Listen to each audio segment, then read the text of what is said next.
once again.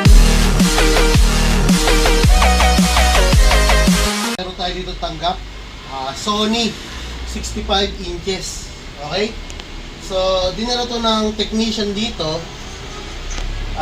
Ang unang issue daw nito ay tawag dito. Stack up siya doon sa Android, yung umiikot-ikot. Lalabas sa Sony, then lalabas yung Android, then mag-iikot-ikot lang doon sa Android, then wala na. Hanggang sa maghapon na yon, hindi siya matapos-tapos doon sa Android na yon. Kaya lang, ang naging problema po dito, ito, pakita mo. Ang naging problema po dito, sinubukan ni technician na baklasin ng board. Okay?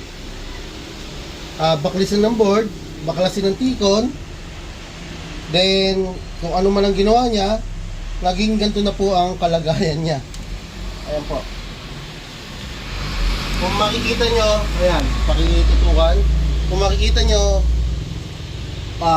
orange ba yan? Orange green na siya. Ayan. Ganyan ang sintomas niya ngayon. Hindi na rin po siya backlight o lumalabas yung logo. Kasi ginawa ni technician, pinaandar to, hindi nakakabit yung mga ito. Ayan, pinaandar niya, hindi nakakabit to. Then nagganyan na raw. Una nag-RGB daw to. Kasi tinanggal niya to, nag-RGB pa rin. Mag-RGB talaga kasi may supply pa rin na 12 volts. Ayan. Dito nang galing supply niya, ayan, may supply pa rin. Then tinanggal niya to, nag-RGB, nag-orange green, then ayaw na mag-display. So hindi daw to pwede balik sa customer. Hindi niya pwede balik sa customer na wala ng display. Kasi kinuha niya to is my display. Lumalabas yung Sony din Android. Okay. So ginawa niya, binaklas niya tong board. Binaklas niya to, dinala sa roon, naghanap siya, nag-ikot-ikot siya. Then wala siyang makita. Okay? Wala siyang makita. Then kung dadirect siya sa Sony mismo, sa service center ng Sony, or mag-order ka ng board nito, is napakamahal po. Napakamahal ang board na yan. So anong nangyari? Lumapit siya sa akin. Tignan ko na kung kaya paggawa ng paraan. Ayan, ang issue niya. Kung makikita niya, tatanggalin ko saksakan. Ayan. Sasaksak ko. Then, tingnan niyo dito, mayroong power on dito. Noon ko. Ayan. Tayin natin mag-on. Ayan. Pagka-on niya, ganyan na lang po siya. Ayan. Kung makikita niyo, ganyan na po siya. Okay, so para sa akin, ang pan-checking ko is pag ganito po ang sintomas na pinakikita, possible corrupted na yung software ng mainboard o yung pinaka-program niya. Possible yung program nitong board na to ay corrupted na. Kasi bawal po paandarin ang board nang hindi nakakabit ang T-con. Maghahanap siya ng T-con. Then pag pinandar mo yung board na walang T-con o kaya hindi nakakabit tong connector niya, ganyan po ang mangyayari. Masisibak po yung software niya o yung program niya. Okay, so ganito gagawin ko. Tatry ko munang salpakan to ng program. Then sana mabuo natin to. Then matulungan natin yung technician. I-prepare ko lang po yung software nito. Then babalikan ko po kayo. Okay, so ito mga master, papakita ko lang sa inyo yung kanyang model para malaman nyo na 65 inches po yan. Ayan po, 65 inches, 65X85000D. Okay? Okay, so dali lang mga master, may customer, post ko lang muna. Mga master, tuloy na natin to. Medyo na-delay tayo ng konti kasi may customer nag-pick up ng dalawang Aporta box. Okay? Okay, so ito, ayan. Red, orange, green. Okay, so na-prepare ko na yung program nito, software nito. Nandito na sa USB. Ang gagawin natin, discharge muna natin yung board. Ayan, discharge muna natin kahit mga 20 seconds. 1, 2, 3, 4, 5, 6, 7, 8, 9, 10, 11, 12, 13, 14, 15, 16, 17, 18, 19, 20. Okay? Medyo mabilis man bilang natin yon. Pero at least dapat ma-discharge to. Okay? Kapit natin ito na mabuti dito sa USB port. Ayan, dito. Kabit po natin mabuti dyan. Then ito, tingnan natin magiging reaction nito. Then ito, isasaksak ko na po.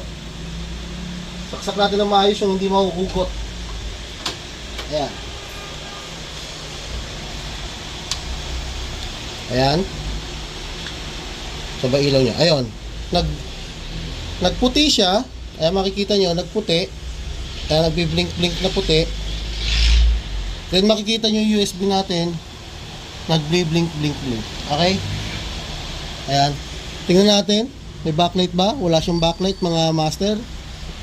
Pero hintayin natin ito matapos. Okay? Hintayin lang natin matapos yan. Ayan.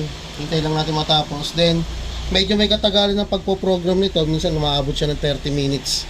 Or more than 30 minutes. Pababayaan lang natin ito dito. Then, siguraduhin natin hindi matatanggal ang saksakan.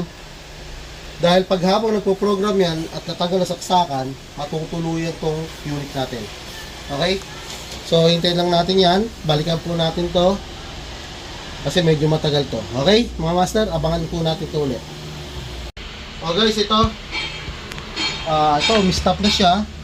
Then ito makikita nyo, nakaputi. Then kung maririnig nyo, may tumutunog sa ilalim. Tapos ang makikita nyo yung backlight nag-on. Ayan po. Nag-on na yung backlight. Pwede na natin itong tanggalin. Tanggalin na natin yan. Then tingnan natin yung resulta. So kung kanina to, green-orange. Ngayon nag-steady na sa white. Then nagsindi na po yung backlight. Yeah. Okay. Medyo mabigat. 65 degrees. Okay. So ito ang resulta, mga master. Napunta tayo sa initial setup niya. Ayan. Medyo sinewerte tayo. Mukhang nabuhay na natin yung board nito ah. So, okay natin. Skip. Huwag muna natin i-connect sa Wi-Fi. Accept. No. No. Android TV. Then Asia, Philippines,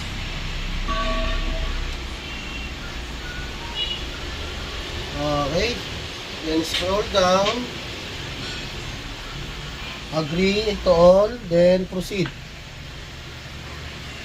Ito, automatic download, off lang muna natin yan.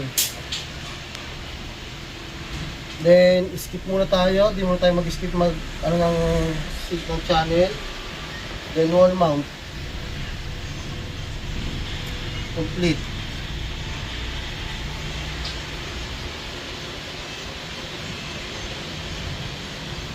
Then, press natin yung right. Done.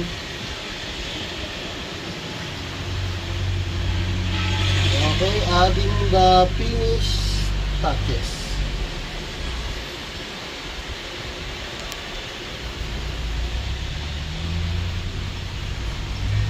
So guys, ito kanina green orange, ngayon meron na po siyang display. Okay? So ayan, job well done tayo.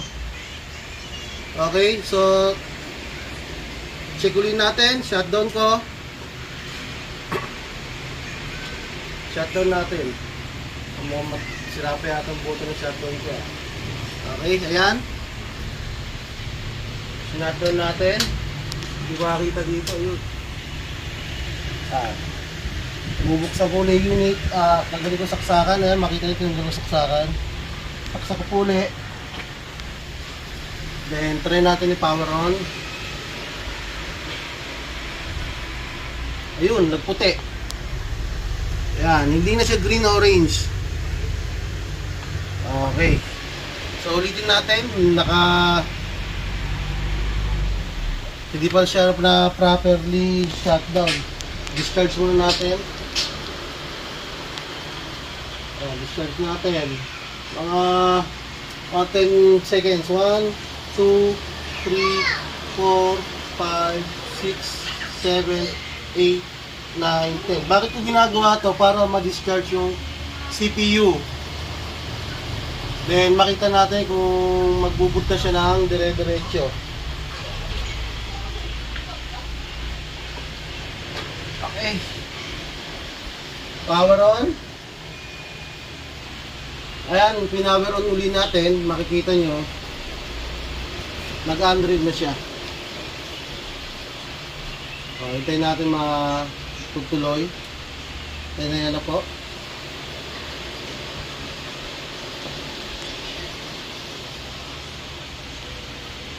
Tingnan natin kung saan mapupunta yung display niya.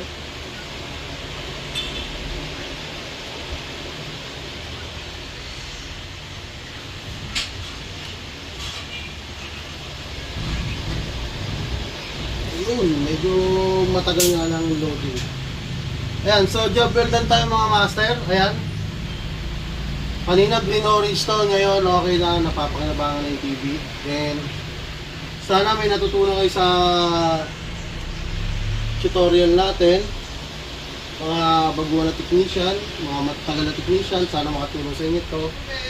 Then huwag niyo kalimutan mag-subscribe sa channel namin, C4 Electronics TV. Thank you mga master.